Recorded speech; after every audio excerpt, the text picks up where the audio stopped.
আসসালামু আলাইকুম guys, hello নাইটের পক্ষ থেকে আপনাদের সবাইকে জানাই সালাম ও শুভেচ্ছা। আসসালামু আলাইকুম। আজকে আমরা দুইতলা একটা বিল্ডিং এর আমাদের যে বাথরুম ওয়ারিং করছি ওটার প্রেসার চেক করব, যার জন্য আমরা একটা প্রেসার চেকিং এর হাইড্রোলিক মেশিন নিয়ে আসছি। এখানে এক চত্বর পানি ঢেলে দিয়েছি, মোটরস করে দিয়েছি। এখন আমরা দেখবো পানি বাইরে আসছে কিনা। পানি বাইরে হইতেছে, যা তো আমরা এখন একটা নিপেলের সাহায্যে এটা টেকনো 5 এর সাথে কানেক্ট করে দেব এবং ভালোভাবে ওটাকে ওয়াশের মাধ্যমে লাগাতে হবে যেন এখানে কোনো লিক না করে, নাহলে আমরা প্রপারলি আমাদের চেক হবে না। তো আমরা সবকিছু রেডি করে দিয়েছি, কানেকশন করে আমরা এটা লাগিয়ে দিচ্ছি। এখন আমরা প্রেসার উঠাবো।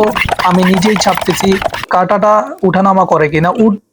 উঠবে না, এটা উঠাটা ইম্পসিবল। এটা নামে কিনা আমরা সেটা দেখবো। তো চেকিং এর মধ্যে আছে। এখন আমরা নিচে চলে যাব, এখন নিচে সবগুলো দেখবো আমরা। আলহামদুলিল্লাহ আমাদের সবকিছু কমপ্লিট, প্রপারলি আমাদের চেক হয়ে গেছে, সবকিছু ঠিক আছে আলহামদুলিল্লাহ। তো আমরা প্রেসার ডাউন করে ফেলছি, এখন প্রেসারটা খুলে ফেলবো। এখন আমরা প্রেসার মাকিনাটা আলহামদুলিল্লাহ আমাদের সবকিছু কমপ্লিট। আপনারা সবাই এইভাবে চেক করে নেবেন, না